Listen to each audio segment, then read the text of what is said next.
guys, welcome back to our YouTube channel Fun Learning with Shweta. So this is part 2 of class 10 biology and the chapter name is life processes.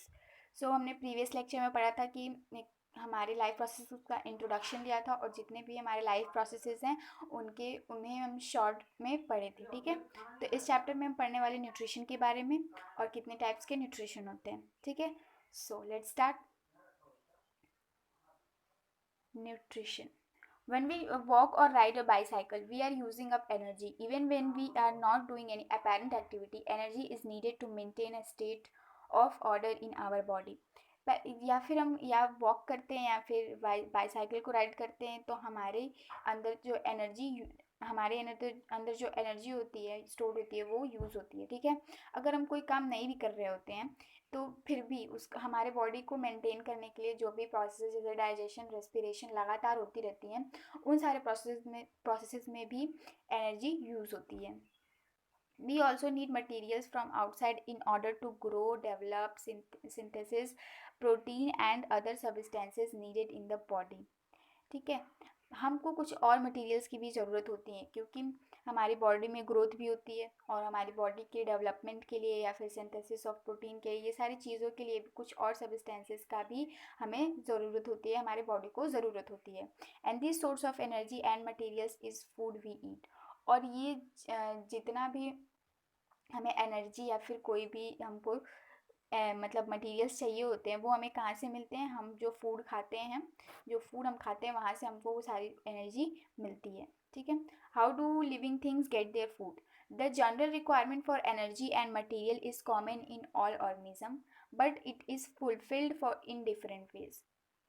जैसे कि जो हम सबके अंदर energy मतलब ज़रूरी होती है. ठीक है, एनर्जी का रिक्वायरमेट होता है सबके बॉडी के अंदर, चाहे वो प्लांट हो चाहे वो एनिमल हो. ठीक है, लेकिन वो कैसे फुलफ़िल की जाती है, वो कैसे उस एनर्जी को लेता है, ये सब में डिफरेंट होता है. ठीक है, जैसे कि प्लांट्स जो होते हैं वो फोटोसिंथेसिस के द्वारा लेते हैं तो वो ऑटोट्रॉपिक न्यूट्रिशन में आ जाते हैं और हम एनिमल्स या फिर ह्यूमन बींग्स जो होते हैं वो हेटेरोट्रॉपिक न्यूट्रिशन में आते हैं. ठीक, चाहिए होता है हमें एनर्जी लेकिन हमें लेने का उसे जो तरीका होता है वो सबका डिफरेंट होता है.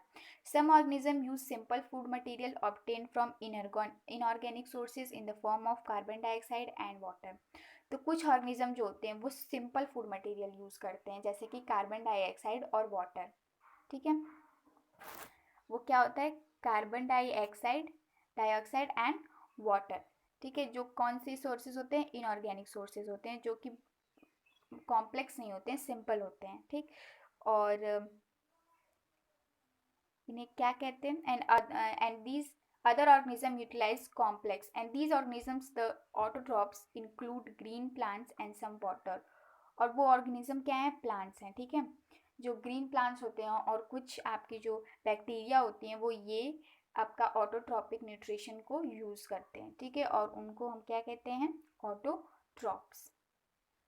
ठीक, and other organism utilize complex substances, जबकि कुछ जो अदर ऑर्गेनिज्म होते हैं वो कॉम्प्लेक्स सब्सटेंसेज को यूटिलाइज करते हैं जिनमें से हम खुद हैं. ठीक है, जो कि हम कार्बन बेस्ड आपका फूड लेते हैं जो कि बहुत ही कॉम्प्लेक्स होता है. And these complex substances have to be broken down into simpler ones before they can be used for the upkeep and growth of the body. क्योंकि जो आपका फूड खाते हैं वो बहुत ही कॉम्प्लेक्स सब्सटेंस होता है, इसलिए इसको पहले हमारे एनर्जी को लेने से पहले उसको पहले हम सिंपलर फॉर्म में चेंज करते हैं, जो कि हम किस प्रोसेस के द्वारा करते हैं, डाइजेशन. तो पहले कोई भी कॉम्प्लेक्स सब्सटेंस होता है उसको ब्रेक डाउन करते हैं, उसको सिंपल सब्सटेंस में चेंज करते हैं, उसके बाद हम उसे अपने आप ग्रोथ के लिए यूज़ कर सकते हैं. ठीक है, and to achieve this organism use biocatalyst called enzymes.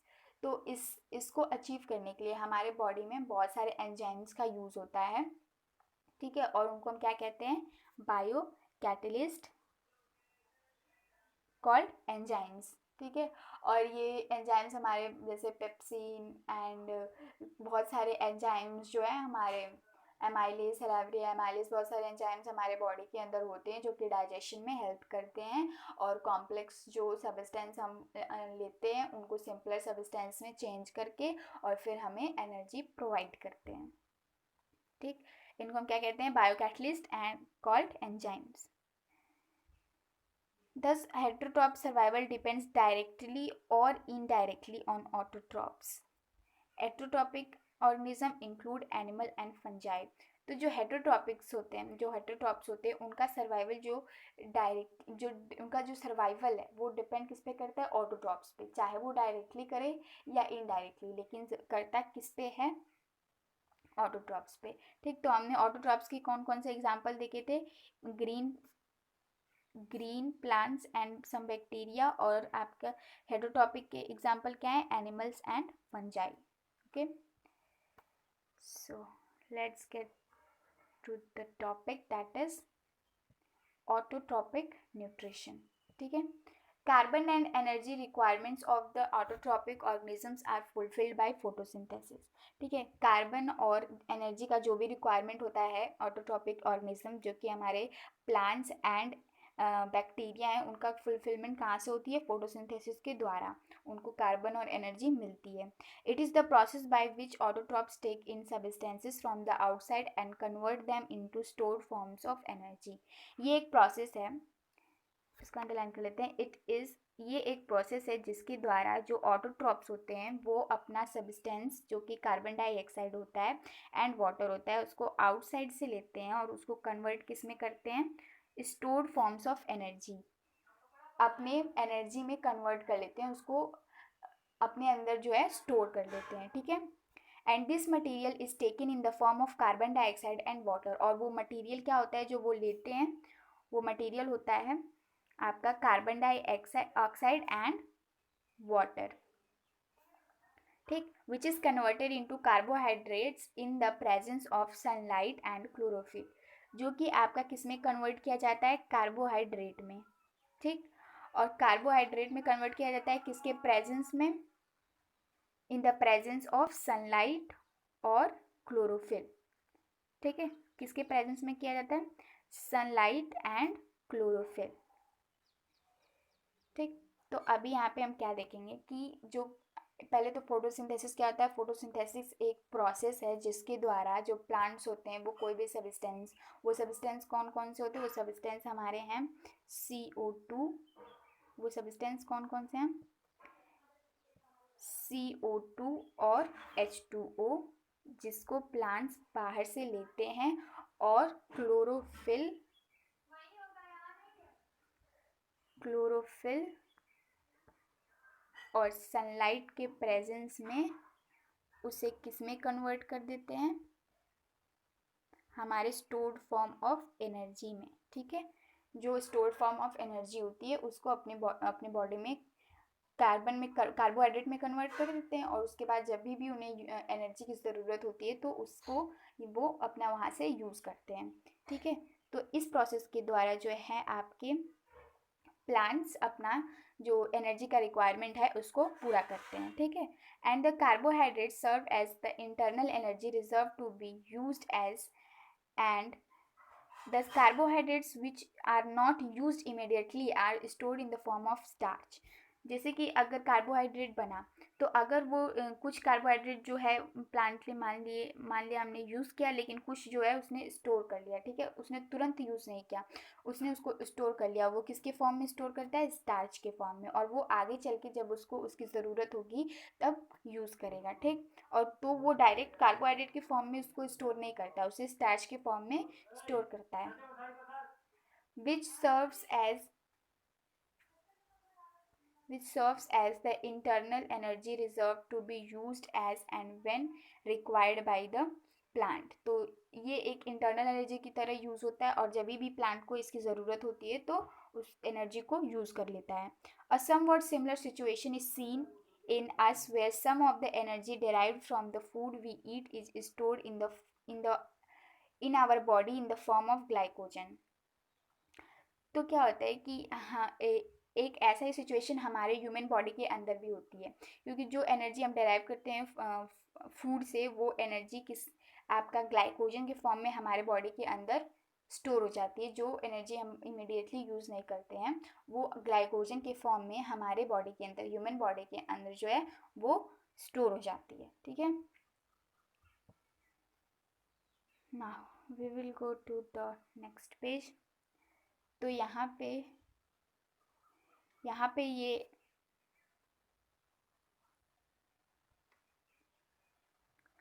तो यहाँ पे हम देख सकते हैं, यहाँ पे इक्वेशन एक दिया हुआ है जो कि बहुत इंपॉर्टेंट इक्वेशन है, और ये इक्वेशन जो है फोटोसिंथेसिस का इक्वेशन है, ठीक है। और यहाँ पे ये बैलेंस्ड फॉर्म में लिखा है, तो इसको आप लर्न कर सकते हैं। That 6CO2 + 12H2O in the presence of chlorophyll and sunlight gives us what? Glucose, that is 6C6H12O6 plus 6O2 plus 6H2O, ठीक है। तो हम जैसे जानते हैं कि जब प्लांट्स वो अपना फोटोसिंथेसिस करते हैं तो आपका ऑक्सीजन मिलता है। यहाँ पे एक कन्फ्यूज़न होती है कि फोटोसिंथेसिस और रेस्पिरेशन, प्लांट जब रेस्पायर करते हैं तो उनका बाई प्रोडक्ट CO2 ही होता है, लेकिन जब फोटोसिंथेसिस होता है तो उसका बाई प्रोडक्ट CO2 नहीं होता है, ऑक्सीजन होता है, ठीक है। Okay, so let us see now that what actually happens during the process of photosynthesis. The following event occurs during this process. तो यहाँ पे तीन तरह के इवेंट्स दिए हुए हैं, ठीक है, और ये तीनों बहुत ही इंपॉर्टेंट है और एग्जाम में ये डायरेक्टली पूछे जाते हैं। That what are the 3 events that occur in the photosynthesis, ठीक है। तो इन्हें आपको पूरा याद करना है और समझना भी है, ठीक है।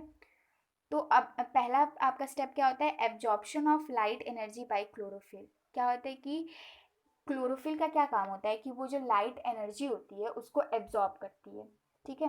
क्लोरोफिल का मेन फंक्शन यही होता है कि जो लाइट एनर्जी होती है उसको ये एब्जॉर्ब करता है, ठीक। और सेकंड स्टेप क्या है? Conversion of light energy to chemical energy and splitting of water molecules into hydrogen and oxygen. और फिर दूसरा स्टेप क्या है? जो लाइट एनर्जी मिली है वो किस में कन्वर्ट होती है? पहले केमिकल एनर्जी में, और फिर जो हमारे पास H2O का मॉलिक्यूल था, जो कि H2O था, उसको ये किस में कन्वर्ट कर देती है? H2 में और O2 में, ठीक। तो पहला स्टेप क्या था कि absorption of light energy by chlorophyll.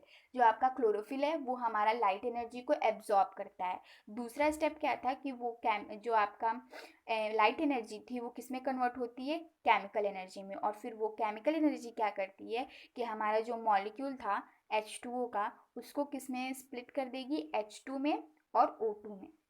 इसको H2 और O2 में बांट देगी, ठीक। फिर थर्ड स्टेप क्या है? Reduction of carbon dioxide to CO2। तो जैसे हमारे पास CO2 है तो उसको रिड्यूस कर देगी। रिड्यूस मतलब ऑक्सीजन को जो है हटा देगी, और यहाँ पे सिर्फ क्या बन जाएगा? क्या बच जाएगा?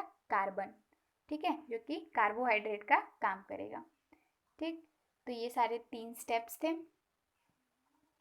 अब आते हैं नेक्स्ट।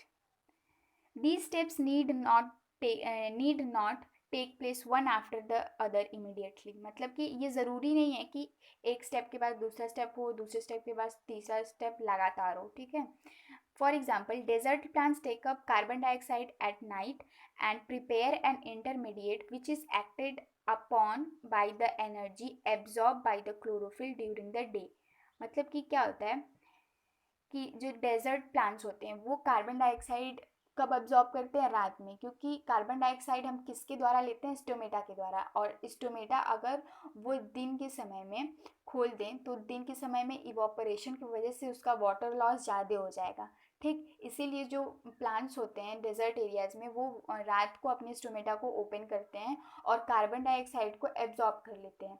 और फिर जब दिन में उनके पास लाइट आती है और वो जब क्लोरोफिल लाइट को एब्जॉर्ब करते हैं तब जाके वो अपना कार्बोहाइड्रेट को बनाते हैं या फिर वो अपनी एनर्जी को बनाते हैं, ठीक। तो ये ज़रूरी नहीं है कि एक स्टेप के बाद दूसरा स्टेप हो। ऐसा भी हो सकता है कि एक स्टेप आपका रात में हो तो दूसरा स्टेप दिन में हो, या फिर दूसरा स्टेप दिन में हो तो तीसरा स्टेप रात में हो, ठीक है। Let us see how each of the components of the above reaction are necessary for photosynthesis. तो यहाँ पे कुछ एक्टिविटीज़ दी हुई हैं जिसके द्वारा हमको ये पता चलेगा कि आपका चाहे वो सनलाइट हो, चाहे वो क्लोरोफिल हो, या फिर वाटर हो, या फिर CO2, ये चारों जो कंपोनेंट्स हैं ना वो बहुत ही ज़्यादा इंपॉर्टेंट होते हैं किसके लिए? फोटोसिंथेसिस के लिए। अगर ये चारों कंपोनेंट नहीं होंगे तो फोटोसिंथेसिस नहीं होगा और उसका जो आपका एनर्जी है वो नहीं एब्जॉर्ब हो पाएगी, नहीं बन पाएगी। If you carefully observe a cross section of leaf under the microscope, जो कि यहाँ पे आपका जो स्ट्रक्चर है वो दिया हुआ है। अगर हम इसको केयरफुली ऑब्जर्व करेंगे तो हमको क्या पता चलेगा, you will notice that some cells contain green dots, कुछ सेल्स के पास क्या होते हैं, ग्रीन डॉट्स होते हैं, ठीक। And these green dots are cell organelles called chloroplast. In green dots को हम क्या कहते हैं, these green dots are cell organelles called chloroplast which contain chlorophyll. तो ये जो ग्रीन डॉट्स होते हैं, कुछ अगर हम किसी भी लीफ को मतलब उसे माइक्रोस्कोप के अंदर जब ऑब्जर्व करेंगे तो हमको ये पता चलेगा कि उनके अंदर कुछ ग्रीन डॉट्स पाए जाते हैं। तो वो ग्रीन डॉट्स क्या होते हैं, वो क्लोरोप्लास्ट होते हैं। और क्लोरोप्लास्ट के ही अंदर हमारा क्या होता है, क्लोरोफिल होता है। और उस क्लोरोफिल का क्या फंक्शन होता है कि वो जो लाइट एनर्जी है उसे अब्जॉर्ब करता है, ठीक। और वो लाइट एनर्जी फिर केमिकल एनर्जी में कन्वर्ट होती है, उसके बाद वो H2O को स्प्लिट करके H2 और O2 में कन्वर्ट कर देती है। Okay, so let us do an activity which demonstrates that chlorophyll is essential for photosynthesis. तो यहाँ पे एक एक्टिविटी दी, इससे हमको ये पता चलेगा कि जो क्लोरोफिल है वो बहुत ही ज़्यादा एसेंशियल होता है फोटोसिंथेसिस के लिए। तो आप इसको पढ़ सकते हैं। उससे पहले हम एक बार डायग्राम को भी देख लेते हैं, ठीक है। तो यहाँ पे डायग्राम में क्या दिया हुआ है कि ऊपर वैक्सी एक क्यूटिकल होती है, वैक्सी लेयर होती है, जिसकी वजह से मतलब आपका जो वाटर लॉस है वो ज़्यादा ना हो। ऊपर एक और लेयर होती है जो इसको हम कहते हैं अपर एपिडर्मिस। और उसके बाद हमारा ये देखिए ग्रीन डॉट्स जो हैं वो हमारे क्या हैं, क्लोरोप्लास्ट, ठीक। और इनके बीच में कुछ एयर स्पेस होती है। फिर हमारा ये गार्ड सेल यहाँ पे दिया हुआ है, जिसके द्वारा से आपका जो गार्ड सेल्स हैं वो CO2 का इनकमिंग आउटकमिंग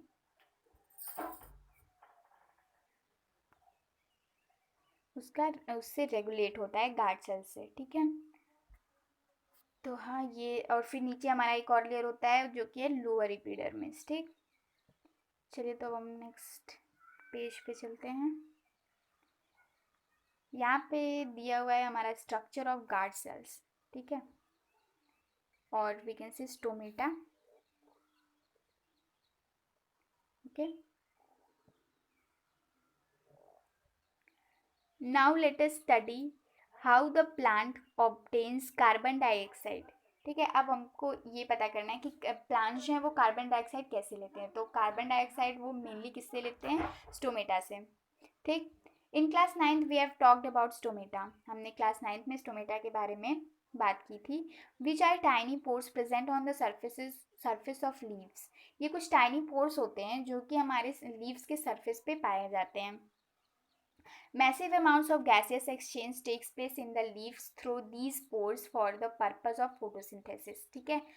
बहुत ही ज़्यादा अमाउंट, मतलब जो गैसियस एक्सचेंज मतलब कि CO2 को अंदर लेना, O2 को बाहर भेजना, जो भी एक्सचेंज होता है वो किसके थ्रू लिया जाता है, लीव्स के थ्रू। और वो लीव्स पे क्या होते हैं, हमारे जो पोर्स होते हैं, मतलब जो स्टोमेटा होते हैं, उसी के थ्रू ये काम होता है। But it is important to note here that exchange of gases occurs across the surface of stems, roots and leaves as well.